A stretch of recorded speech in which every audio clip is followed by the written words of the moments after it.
Good morning, Earthlings. How you doing? Welcome to First Contact Radio. Let's jump into our cosmic weather for today. Starting off over at spaceweather.com, our solar wind is currently at 335.8 kilometers per second. Planetary K-index is at a 2, expected to get up to a 3. Here's our object in the sun, our solar wind coming off of the coronal hole. Let's take a closer up look at this. Alright, well, we definitely see that's a little triangle right there. You know, coming in by the way in which this plasma has formed. So again, something's going beneath the surface. It's not as it appears to be. Alright, our chance for a flare, very low, 1% chance. Geomagnetic storm activity could be active. It's 25-35% chance depending on if you're in the mid or the high latitudes. But that's about the extent of it at the moment. Looks like the biggest issue we're going to have is this solar wind coming off of the coronal hole that is there. And then of course you can see we've got a Lyrid meteor shower coming up. And then the CME that went by the Earth missed. We did have some auroras that took place. Pretty cool looking. Alright, astrologically we're in the same sun sign. Sun sign is the conscious mind. Conscious mind is the mind that we use in our daily life, like our waking mind. And the unconscious mind is like the sleeping mind, the unconscious, the mind that's, beneath the surface. So you've got these two things working together, the outside mind, the inside mind.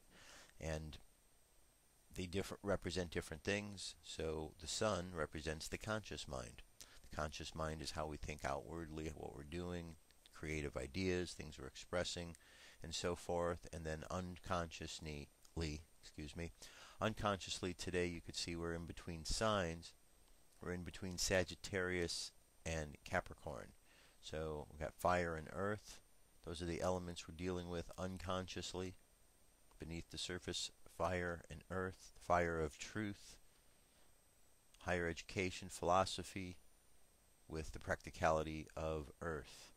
And you put those together in conjunction with the pioneering creative efforts and ideas of the Aries and the conscious mind.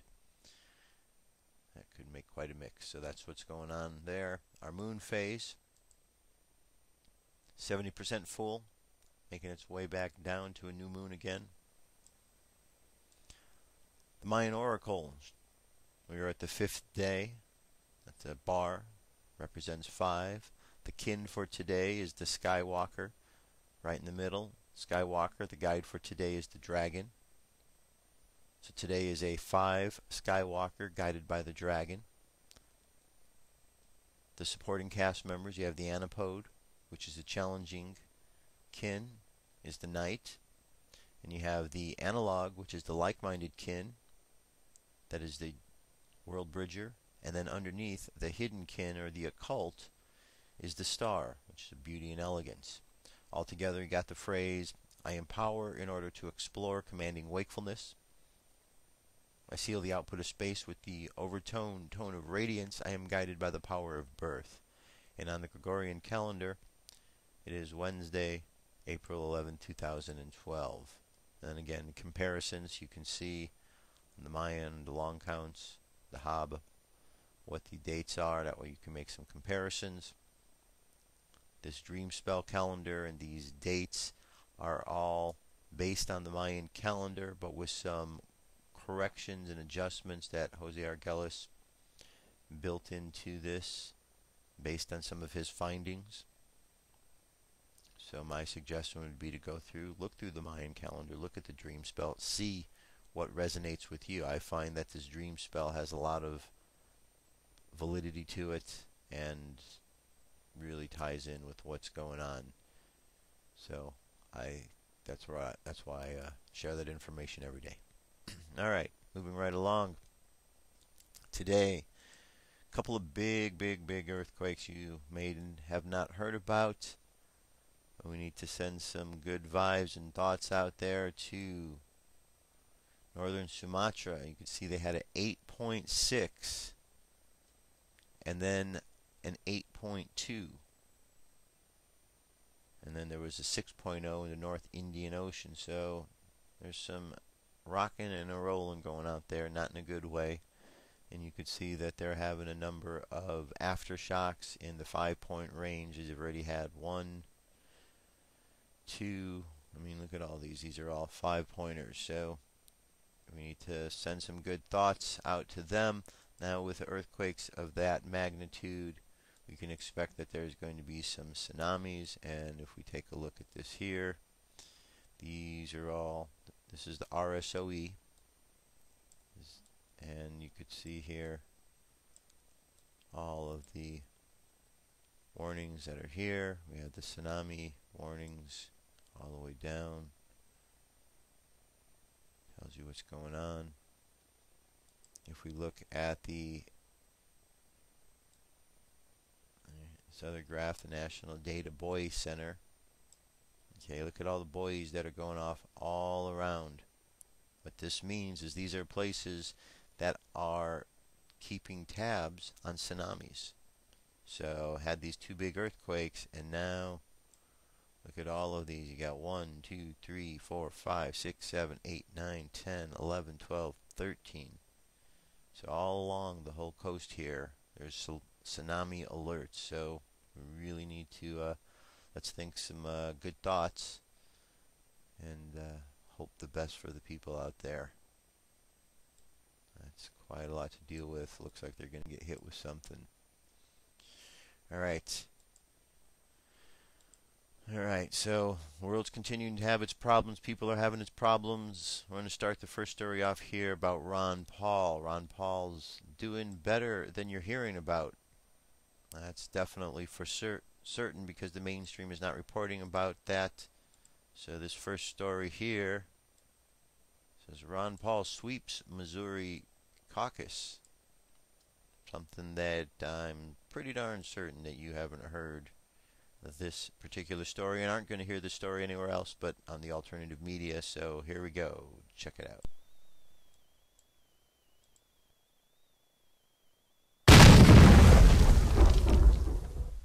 Hey, welcome back guys, this is Matt Larson 10, and as if yesterday couldn't have gone any better with Rick Santorum dropping out, the St. Charles, Missouri caucus reconvened on Tuesday, weeks after the initial caucus was canceled after descending into chaos amid rules, disputes, and claims of favoritism. Ron Paul swept the caucus. Ron Paul picked up all 152 delegates to go to the district and state conventions. So this is great. You're definitely not going to be hearing this in the mainstream news because they're already saying it's down to a 2-man race, talking about how it's Obama against Romney. They're not even talking about Mr. Gingrich, who can't even pay for his primary ballot, like his entry form in the Utah primary. His $500 check bounced when his campaign is $4 million in debt.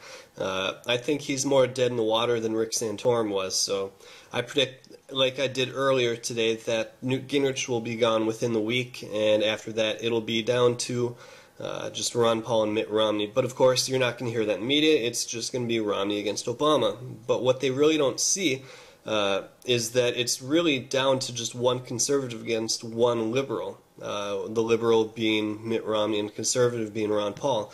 I think that Ron Paul is going to be picking up almost all of Rick Santorum's delegates, if not even Gingrich's too. Gingrich's are kind of a different breed, I guess we'll say. You don't really know where they're going to go. It could go a little bit Mitt Romney and some Ron Paul, but I have a feeling that a little of both are going to pick up some of Gingrich's. But you guys, we need to get this news out there. Ron Paul is picking up the delegates, and now is the time to support him.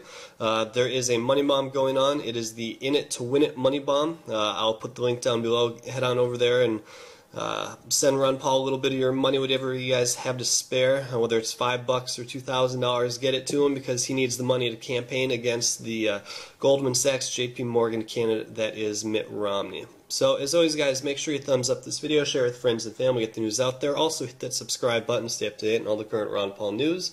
As always, guys, this is Matt Larson 10. Go Ron Paul. Peace.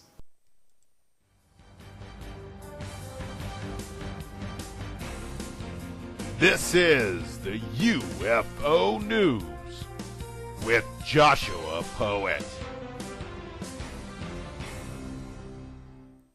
All right, very good. Here we go. UFO news for today. Our first story comes to us from Texas. UFO sighting recorded over Texas on April 7th. The mystery over the skies of Texas City has a lot of people talking. Unusual red lights were seen and recorded by perplexed residents over the weekend. From flares to UFOs, everyone has their own explanation. Dozens of folks in Texas City saw the arrangement of strange red dots in the sky late Saturday night. Eyewitness Debbie James said, "I just went in and grabbed my camera." James is one of 7 people who got video of the peculiar red lights and posted it online. It was like in a Z pattern. She recalled, "It was like a perfect Z." James and other worried eyewitnesses says those strange lights circled the sky for at least 20 minutes, slowly moving about in geometric shapes. It was a straight line, then it was like a figure 8, and then it made this half moon, and it kept changing shapes.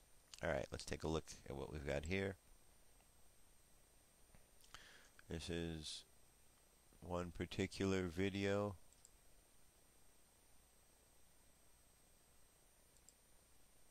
Alright, that's one right there. And let me give you a glimpse at the other one here.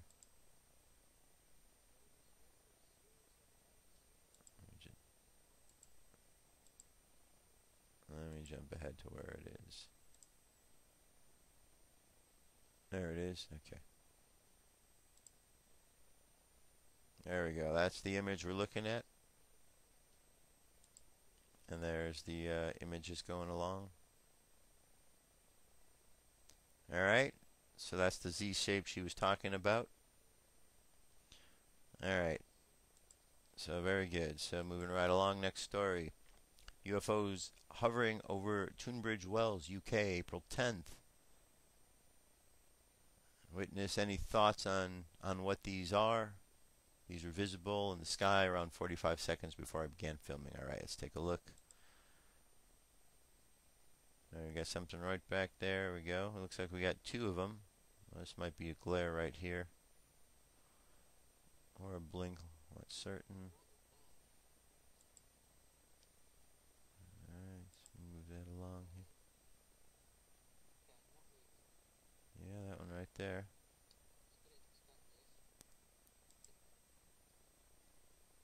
Alright. Alright, so there we go. We got the 2 images here. It's a 2.5-minute video or 3-minute video. It's there for you to check it out. Alright, next one. Diamond-shaped UFO hums over Southern California, Motorist says. Many UFO reports seem to focus on objects described by witnesses as either shaped like diamond, saucer, or disc, or as very bright, almost blinding lights. On the evening of April 5, 2012, over Costa Mesa area, California, a motorist reportedly saw a diamond-shaped object hovering about a mile away from him. In the report filed with the Mutual UFO Witness Reporting Database, he also claims to have heard a humming sound emanating from the object. "I saw what appeared to be a diamond-shaped vehicle in the eastern sky approximately 1 mile from my location," witness reported, whose identity is being withheld while the case is under investigation.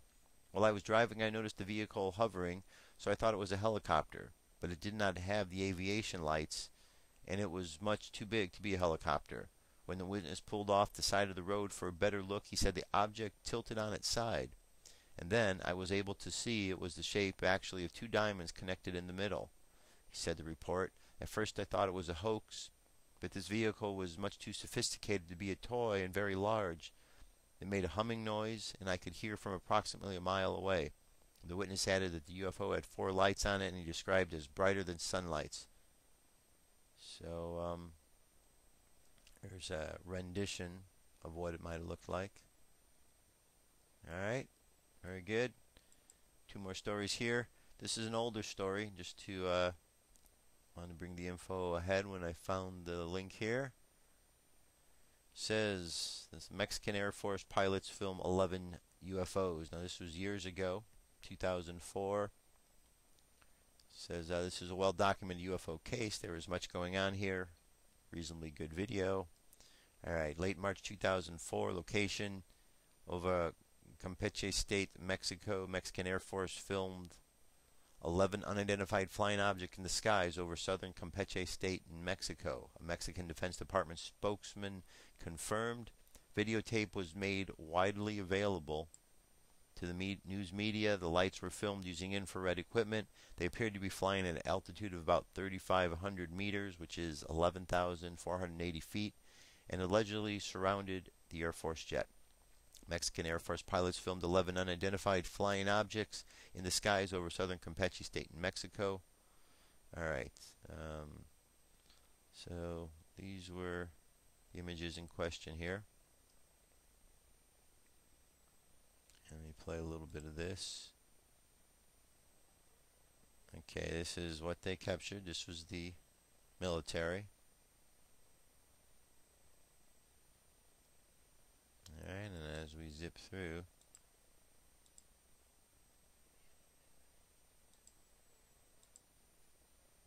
and there's a lot more they're seeing right through there. Alright, so there's a number of the objects. And as you can see, it's quite a long article here, but tons of great information so you can know all about the case. And one last story here. This comes to us from UFO Digest. How to speed up evolution? Ask the aliens. This is from Diane Tessman. Science News tells us this morning about Intel's newly discovered mind scanner. Simply put, this is software which can read what people are thinking. It is 90% accurate. No more military secrets. Just put the Admiral into the mind scanning machine. No more secrets to be kept for any of us, for good or for evil. The Klingons and their mind sifter have nothing on the humans. Something is out of whack regarding technology. We all sense this. It is moving too fast. It has always moved too fast in relation to our spiritual development. But now it's moving at an alarming rate. There seem to be 3 possibilities. 1, we have back-engineered, captured alien craft. 2, aliens have gotten advanced technology to elite human military and corporations. Maybe they gave it to these groups because they seem to be our only leaders. Our leaders might have promised to use this advanced technology for the good of the human race. Of course, our leaders can lie, or maybe the aliens are just bad guys. And 3, computer knowledge is a Pandora's box, and the fact is that once humans discover the basics of present-day computer technology, huge strides can be made in the very short time. Doors simply open through human ingenuity. While I'm on the subject of computers, I want to mention that there are websites which support the idea that the singularity might be a good thing for humanity. These websites seem intelligent and reasonable.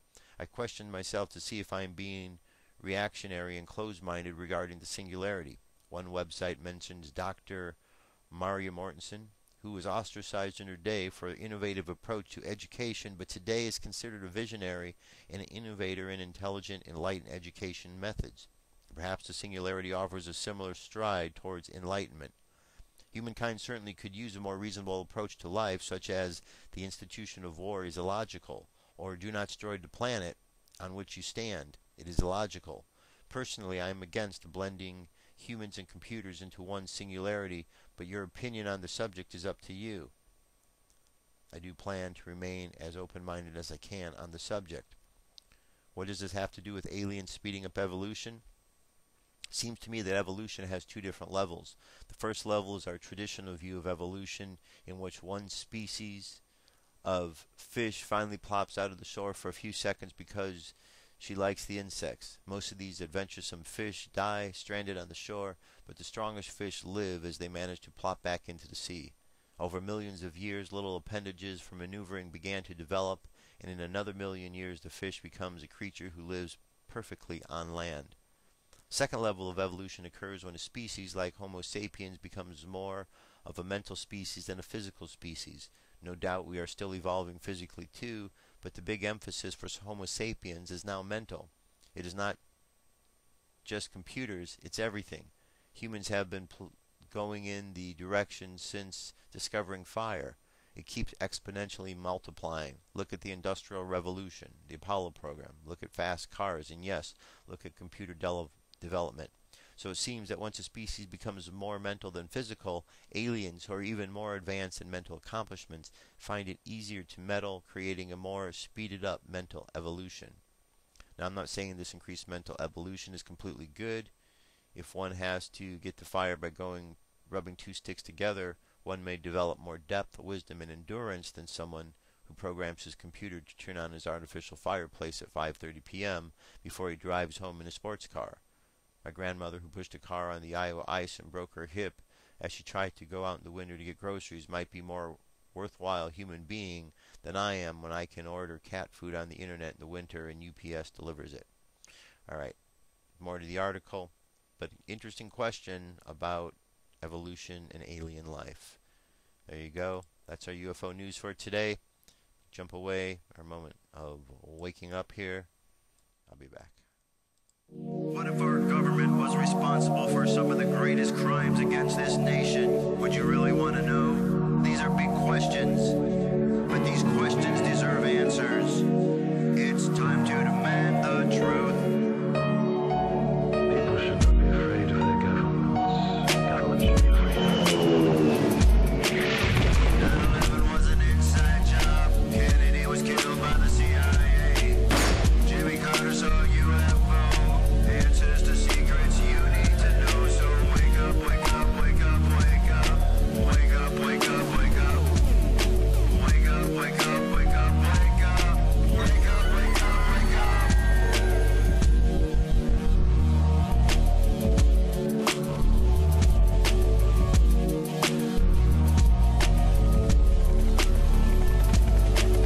The evidence is overwhelming. Step past your fear, take a look. Illuminati lies keep growing, but they're illusion from your eyes. And wake up, wake up, wake up, wake up. Wake up, wake up, wake up. Wake up, wake up, wake up, wake up. Wake up, wake up, wake up.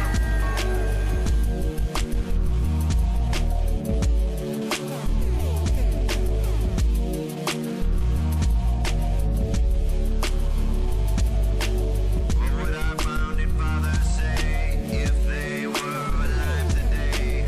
Must be turning in their graves. Redcoats are coming, big brother's watching. Wake up, wake up, wake up, wake up.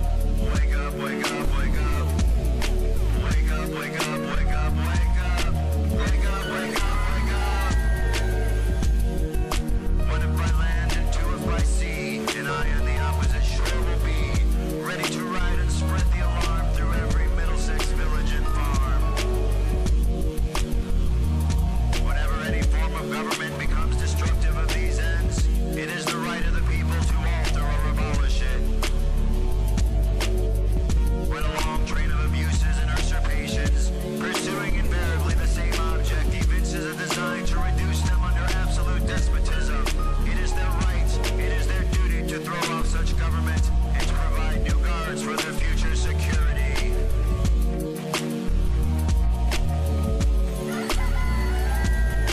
Wake up, wake up, wake up, wake up. Wake up, wake up, wake up. Wake up, wake up, wake up, wake up. Wake up, wake up, wake up. Wake up, wake up, wake up, wake up. Wake up, wake up, wake up. Wake up, wake up, wake up, wake up. Wake up, wake up, wake up. Patriots arise. It's time to demand the truth. All right. Continuing on. Next three stories are about Ron Paul. All right. First one here. This is his weekly update. Ron Paul weekly update. So let's get this first. Here we go. Ron Paul with your weekly update for April 9th. One of the great fallacies of our time is that if government doesn't do something, no one will. Its corollary is that if you are opposed to the government doing something, that you are opposed to anyone performing that function at all. These disastrous fallacies color much of our national debate concerning health care, education, poverty, housing, and disaster relief, and other issues. This Easter season, I would like to applaud an organization that proves just how much private charity can accomplish without government mandates or intrusion. Convoy of Hope, based in Springfield, Missouri, is equal parts grocer, clothier, healthcare provider, first responder, educator, and logistics expert. It works with communities across America and around the world, bringing together other local charities, businesses, churches, and government agencies to alleviate poverty and help people in the wake of disasters. The tremendous scope of its activity serves as a reminder that government is neither the sole nor the best provider of goods and services to people in need. I recently had the privilege of touring Convoy of Hope's headquarters and distribution center. It was a humbling but encouraging experience. Frankly, I've never seen an organization so focused, efficient, and poised to do so much good for so many people. Convoy of Hope was founded by Hal and David Donaldson in 1994, who as young boys suffered the death of their father and subsequent poverty. Both men were struck by the outpouring of support their family received during that time from local churches and the community. As a result, the two brothers developed a deep sense of responsibility to helping others in need. Convoy of Hope has since helped more than 50 million individuals in more than 100 countries, giving away nearly $300 million worth of food and supplies in the process. They typically spend only about 10% of their budget on overhead while employing a small staff of approximately 85 people. Watchdog group Charity Navigator consistently gives Convoy of Hope high marks for both its financial acumen and transparency. Convoy of Hope also stretches its resources by developing strategic partnerships with private sector corporations including Coca-Cola, Nestle, Procter & Gamble, Georgia Pacific, Cargill, Del Monte, and FedEx. These corporate donors donate everything from building supplies to bottled water to tortillas. Its massive distribution centers and headquarters are centrally located in Missouri, where its fleet of trucks can dispatch quickly to any location in America. It also operates 6 international distribution centers for logistical efficiency. The next step for Convoy of Hope is an audacious one, a 50-state tour beginning in May designed to address poverty across the United States. The Convoy of Hope tour will provide an average of $1 million in goods and services to a community in a single day. Convoy of Hope's fleet of 18-wheel trucks will roll through every state, providing a wide variety of goods and practical services to those in need, including groceries, job counseling, clothing, dental care, breast cancer screening, haircuts, family portraits, children's activities, as well as prayer and connections with local churches. Convoy of Hope is doing tremendous work on behalf of mankind. I wish everyone at Convoy of Hope great success with their upcoming tour. It's hard to imagine a government agency operating as efficiently, as nimbly, or as cheerfully as Convoy of Hope. I truly believe it should serve as a model for private, voluntary, non-governmental solutions to poverty and disaster relief in our communities. Thanks for calling this update. A new update is placed on this number, 888-322-1414, every Monday. The written text can be found on my website, www.house.gov/Paul, under the heading Texas Straight Talk.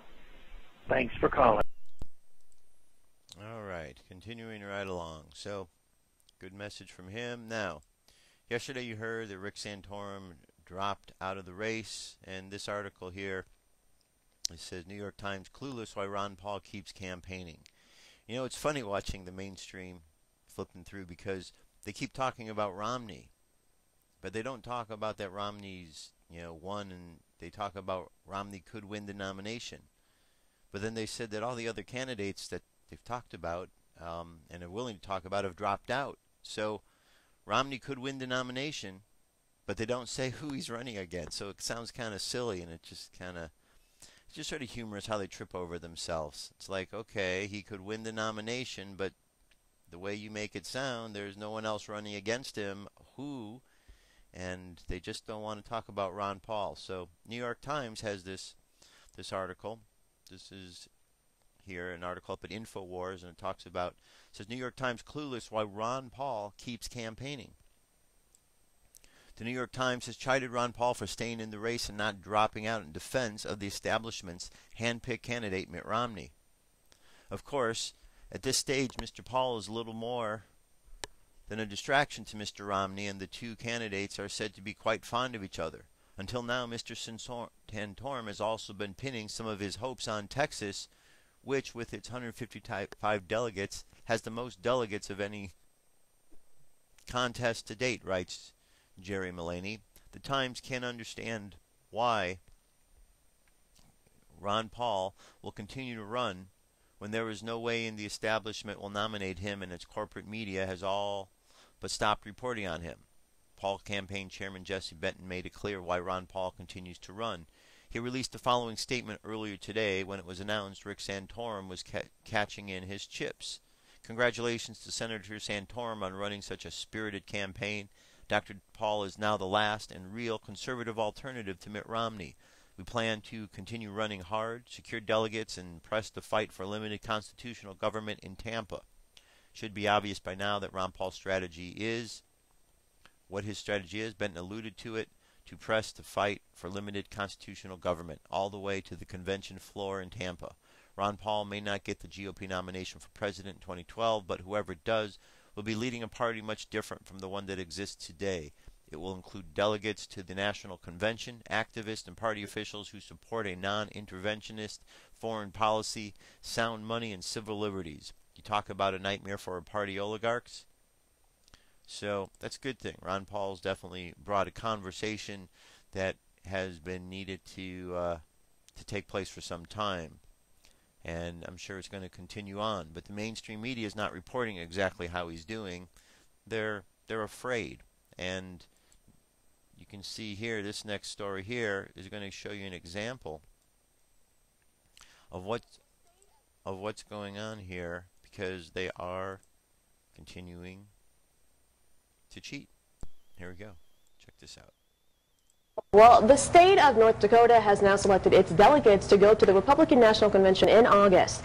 Even though Rick Santorum came in first and Ron Paul second in the North Dakota Caucus, Mitt Romney actually won the state. But did that win come through the railroading of the system? Ben has the reality check you won't see anywhere else.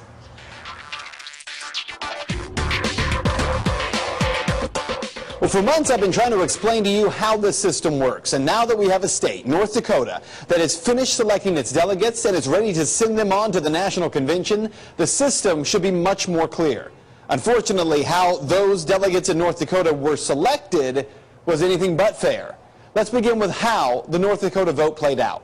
North Dakota held its caucus on March 6th, Super Tuesday. When voters went to the polls, it was effectively a straw poll. Didn't really mean anything.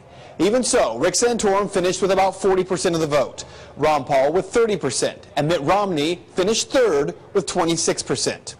Now flash forward to the North Dakota State Convention last weekend.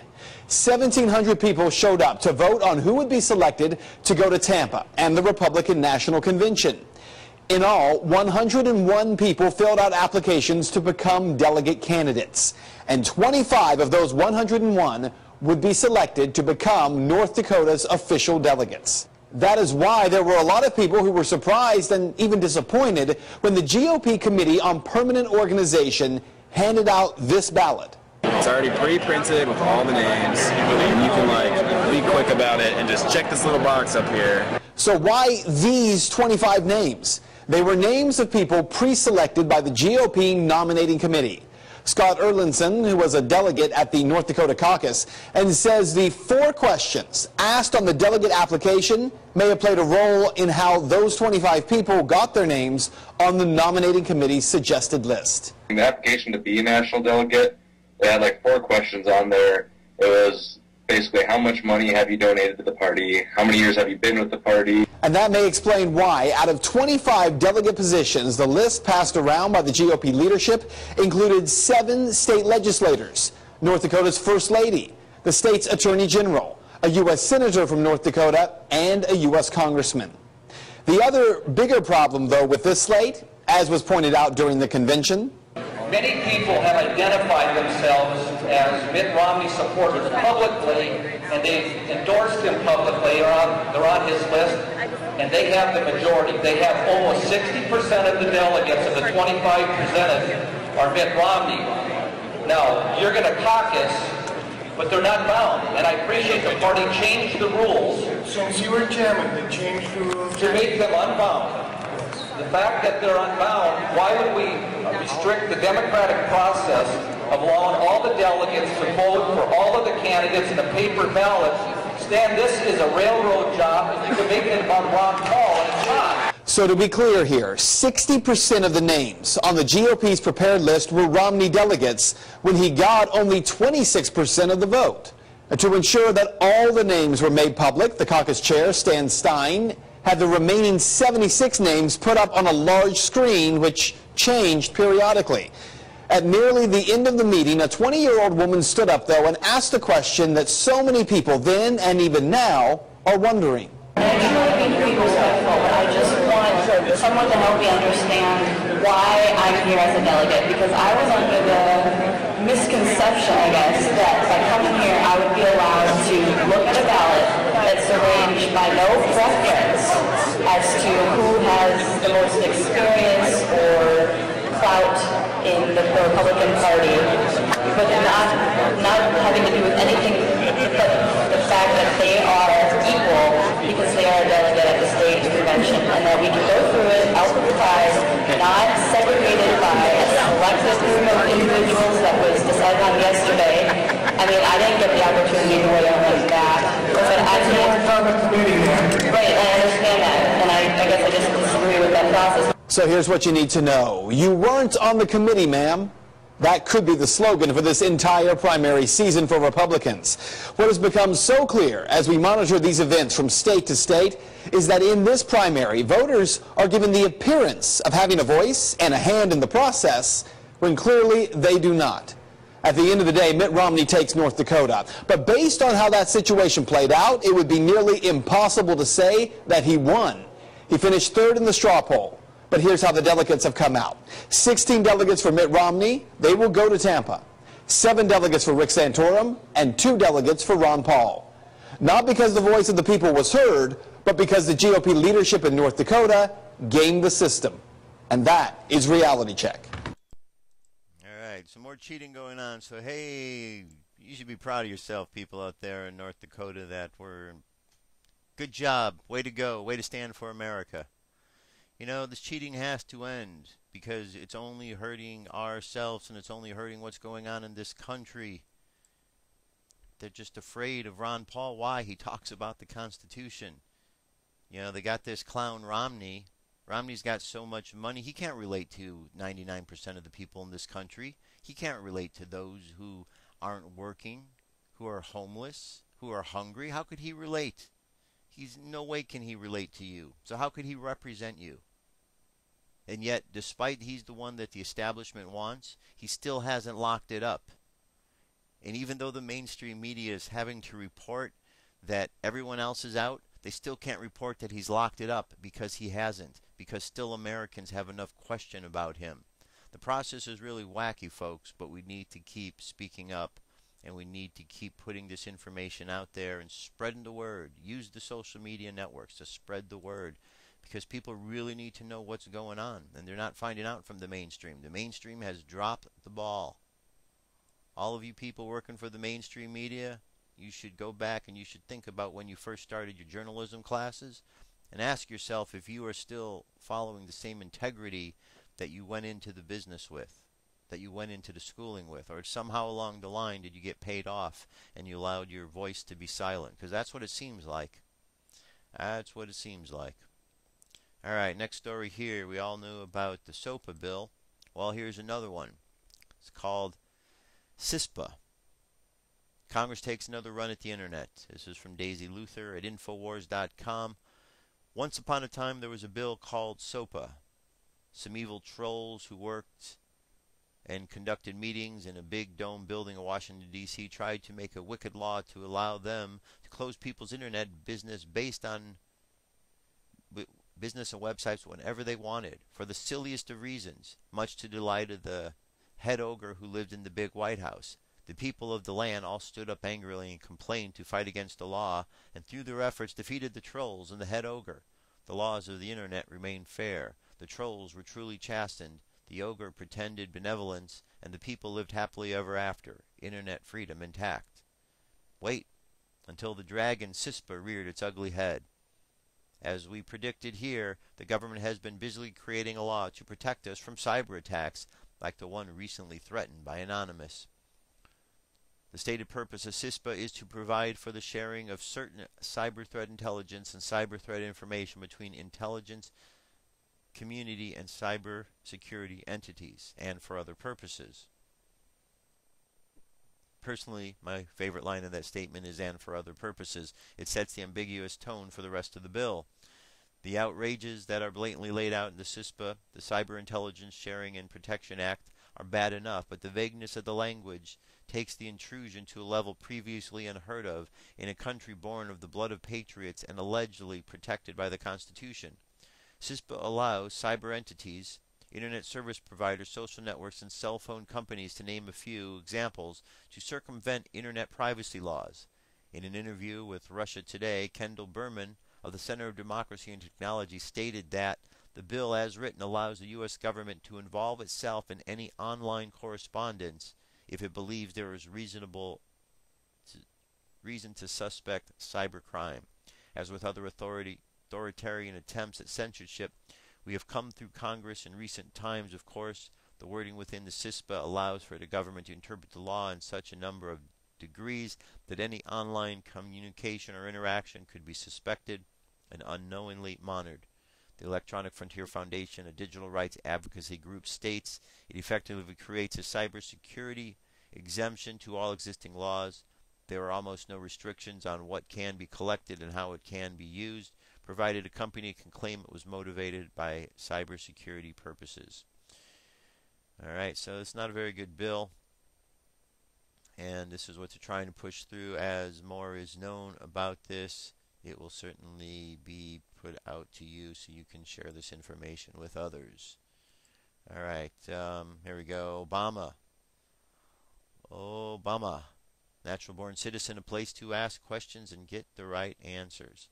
This is an update on another case which is taking place on Purpura and Moran, New Jersey Obama ballot access objection.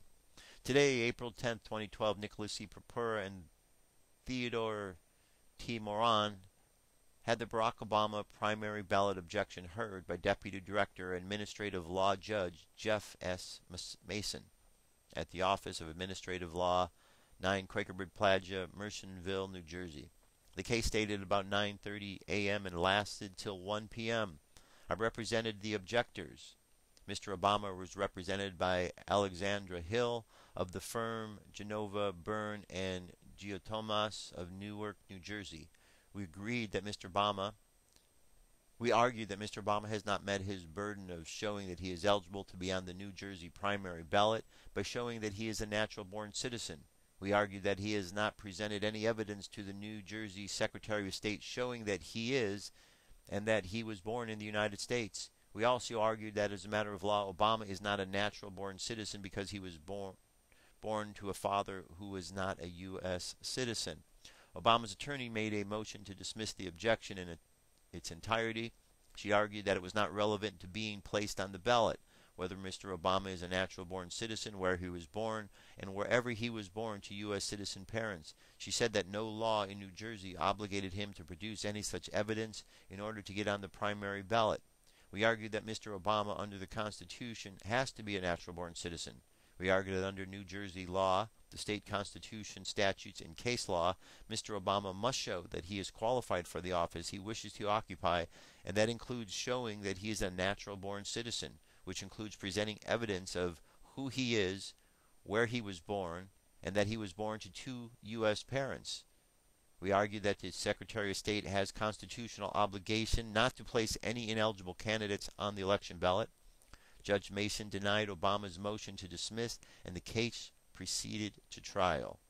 After calling the witnesses to the witness stand, Mr. Moran and Mr. Purpura, who gave testimony as to why they brought the ballot challenge, and introducing documents showing there was question as to Mr. Obama's identity, I called Brian Wilcox to testify as an internet image expert.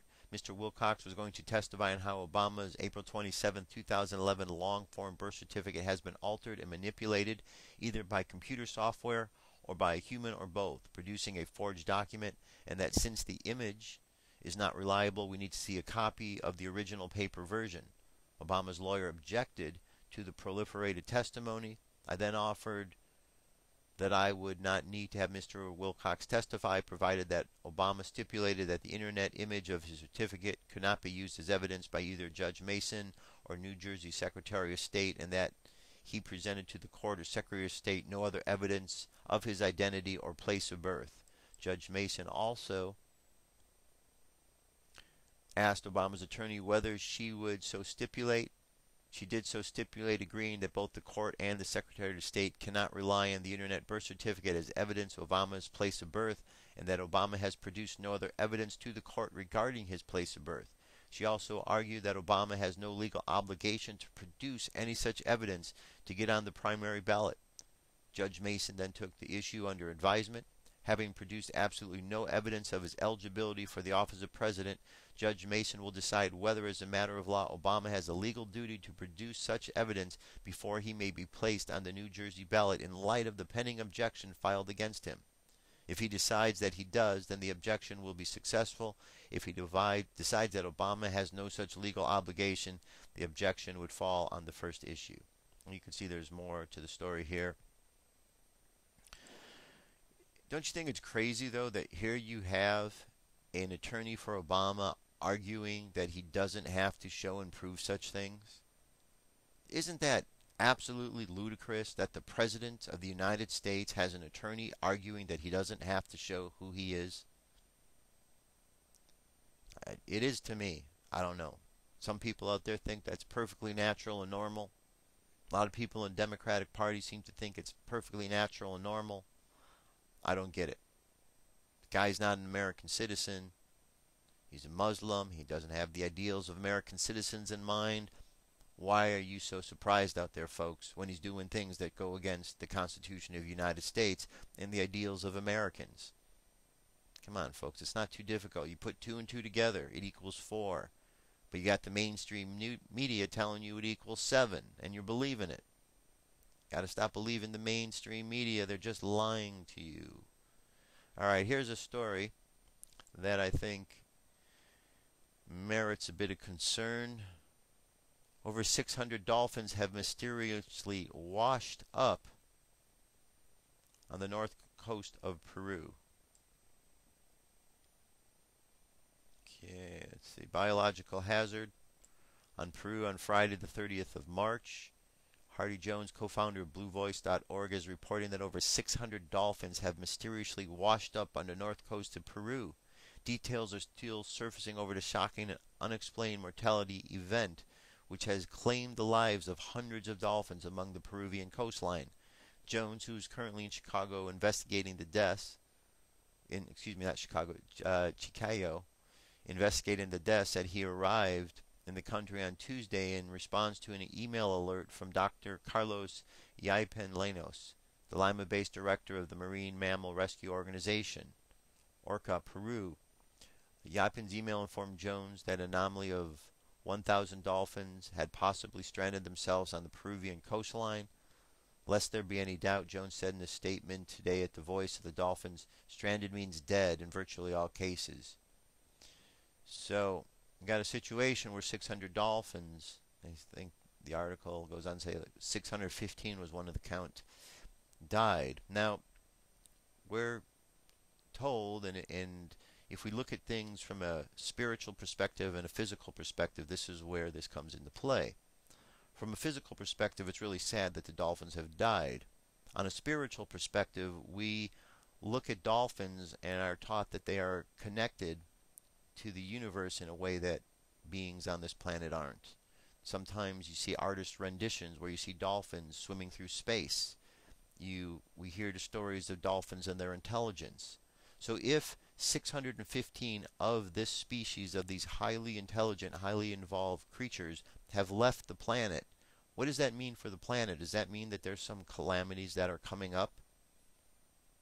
They left the planet just before the big earthquakes took place in Sumatra. Were they aware of that? Is there something about to go on?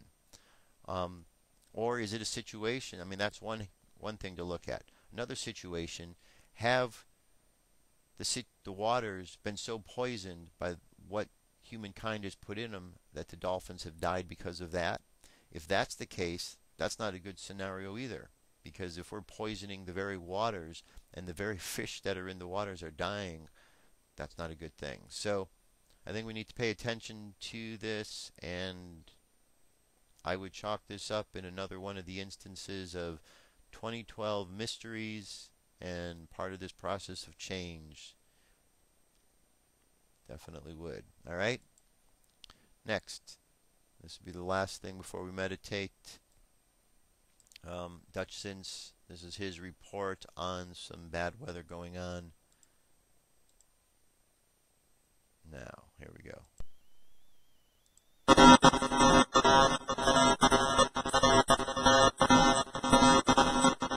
Everybody, Dutchsin's here. 7:32 a.m. Central Time on Wednesday, April 11th, 2012.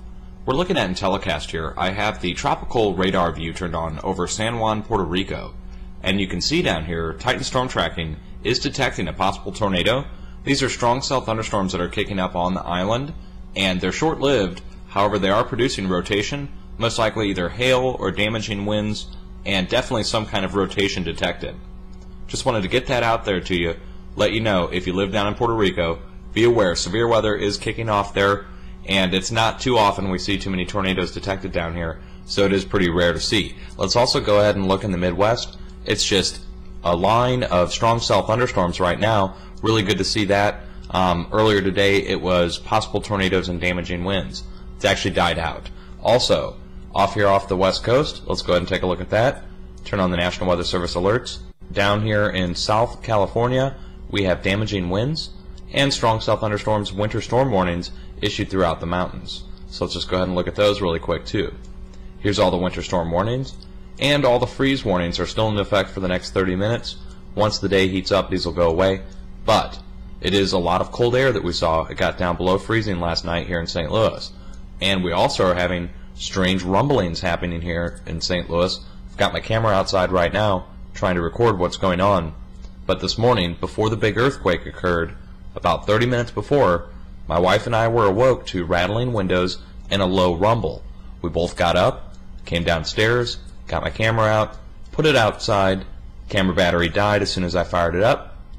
And as soon as I came back inside, plugged it in, rumbling stopped. Then, within maybe 5 to 10 minutes after that, we saw the first large earthquake occur. Now, again, that just happened again about 10 minutes ago. Another rumble happened, and it went for about 30 seconds to a minute. Again, went outside, put out the camera, and this time I'm hoping I'll catch it if it happens again. I'm just going to leave the camera going.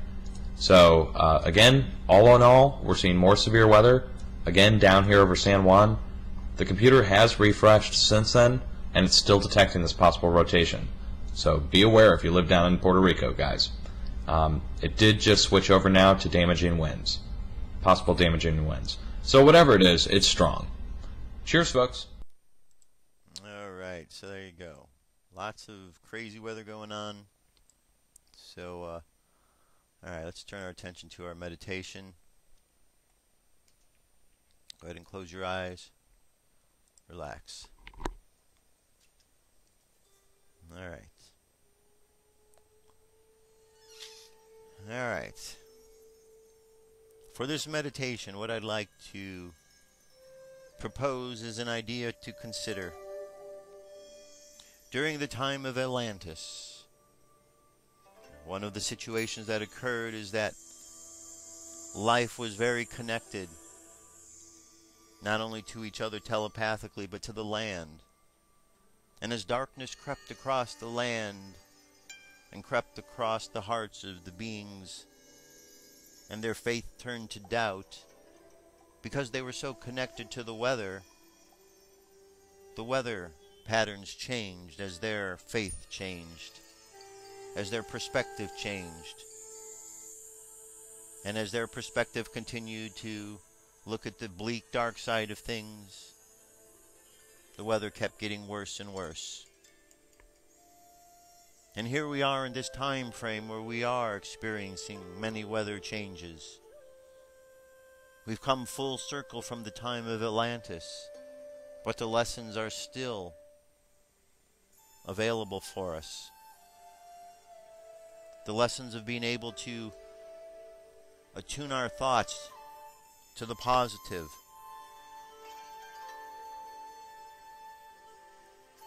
to tune our faith so that the energy we're putting out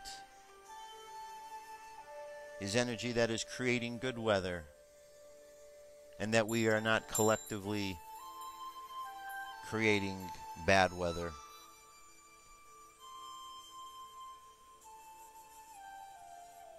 Take a moment to consider how the earth is a living, breathing entity.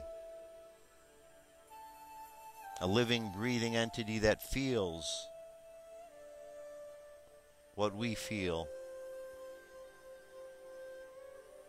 that lives off our energy and shares that energy back with us. And let's imagine sending love down into the planet.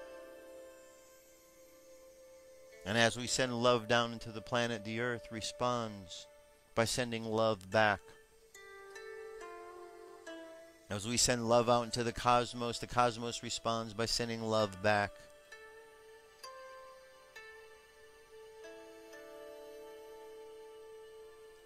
And by all of us focusing our energy and attention, we truly see that we are co-creators with life, co-creators with nature. And as such, we understand that we are all part of what is created around us each and every day. For we are connected to all things. And as we remember our connection, we take more responsibility in how we use our energy to communicate and connect.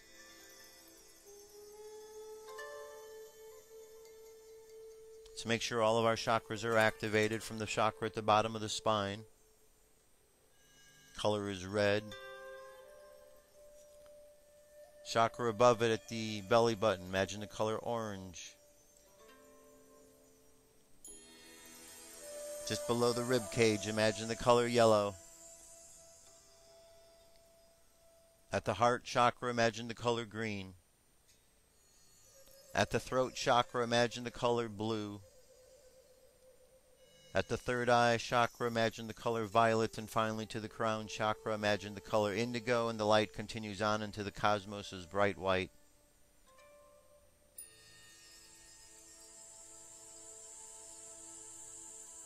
And now honor your connection. Think of good weather, clear skies ahead. Let's think a good thought for everybody around the planet. With that, we'll bring our energy and attention back to the present moment on the count of 3. 3 coming back to the present moment filled with confidence. 2 coming back to the present moment filled with faith. And 1 coming back to the present moment happy, healthy, and whole. Happy, healthy, and whole. And there you have it, my friends. That is the end of our show. Lots of stuff going on in the world. Let's think good thoughts for the people out there who are dealing with these earthquakes and the possible tsunamis. Let's send positive vibes that they get through this as safe as possible. It's already tragedy going on, and I'm sure that more is going to occur with it, as always do during these things. But this is a time for us to be compassionate and send out good vibes so that they can make it through smoothly and easily as possible. At least as you can in a situation like this. I'll be back tomorrow with more news and information. Take care of yourself today. I'll talk to you soon. Peace.